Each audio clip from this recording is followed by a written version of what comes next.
নমস্কার বন্ধুরা, আমি পৃথা আবার দুপুরের পেট পুজো নিয়ে হাজির হয়েছি। এই যে এটা আমার পোষ্য, এখানে বসে ওর পেট পুজো করছে, মানে করা হয়ে গেছে। আর আজকে রান্না করেছি খুব সিম্পল। এ দেখো, প্রথমেই রয়েছে ভাত।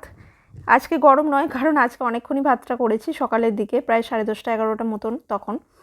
আচ্ছা, তারপরে রয়েছে এই যে পাতিলেবু, যেমন রোজ থাকে। আচ্ছা, নেক্সট আসছে স্যালাড, যেটা স্পেশাল স্যালাড বানানো হয়, জানোই, রোজই দেখাই। আচ্ছা, তারপরে আসছে এটা ডাল করেছি আজকে, মুসুর ডাল, ওই যে পেঁয়াজ রসুন দিয়ে। আজকে যেহেতু ফ্রাইডে, তাই জন্য আজকে পেঁয়াজ রসুন টমেটো দিয়ে এই মুসুর ডালটা করেছি। এটা গরম, এটা একটু আগেই হয়েছে, সেই জন্য ধোঁয়া উঠছে।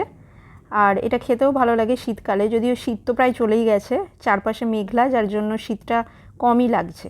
আচ্ছা, এইটা সকালবেলা তরকারি করেছিলাম আলু দিয়ে কুমড়ো দিয়ে, মুড়ি খাওয়া হয়েছে, এটা দিয়ে রুটি দিয়েও ভালো লাগে খেতে। একটু রয়ে গেছে তাই রেখে দিয়েছি, রাত্রেবেলা আবার কাজে লেগে যাবে কারোর না কারোর। এইটা শাক ভাজা কালকের আছে একটুখানি, শাক ভাজাটা আজকে খাওয়া হয়ে যাবে।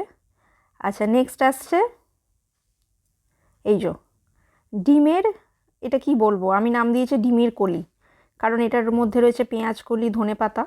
আর এটা করেছি বিশেষভাবে, কারণ এটার কাউকে আমি করতে দেখিনি, মানে আমার মা বা শাশুড়ি মা কেউই এটা বানাতো না, আমি ফেসবুক দেখে বানিয়েছি। দিয়ে মানে পেঁয়াজ কলি সেদ্ধ করে, মানে ডিমের সাথেই সেদ্ধ করে নিয়েছিলাম, আর পেঁয়াজ কলি আর ধনেপাতা বেটে, আর তার সাথে কাঁচা লঙ্কা, টমেটো, এগুলো সব বেটে মশলা তৈরি করে সেইটাকে কষিয়ে করেছি। দেখো, ভালো হয়েছিল খেতে, দেখতেও ভালো হয়েছে, মানে একটু পালং পালং দেখতে লাগছে, কিন্তু পালং নয় এটা, এটা সবুজ ধনেপাতা আর সবুজ পেঁয়াজ কলির জন্য। আর আজকে তরকারি করতে পারিনি, তার বদলে এই দেখো এইটা, মানে এটা তো খাওয়া যাবে না, কাঁচা গাছ পাঁঠা, হ্যাঁ হ্যাঁ, মানে ওই এঁচোড়, কালকে কেটে রেখেছিলাম, কিন্তু আজকে যতক্ষণে আলু এসে পৌঁছেছে আমার কাছে, ততক্ষণে আমার রান্না হয়ে গেছে।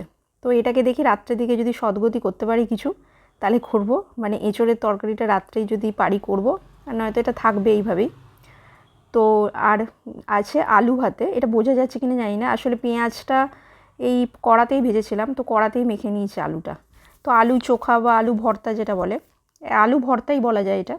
আলু চোখাটাতে নাকি ভাজে আলুটা, আমি আলু ভাজি না, আলু সেদ্ধটা জাস্ট মাখি পেঁয়াজ ভেজে।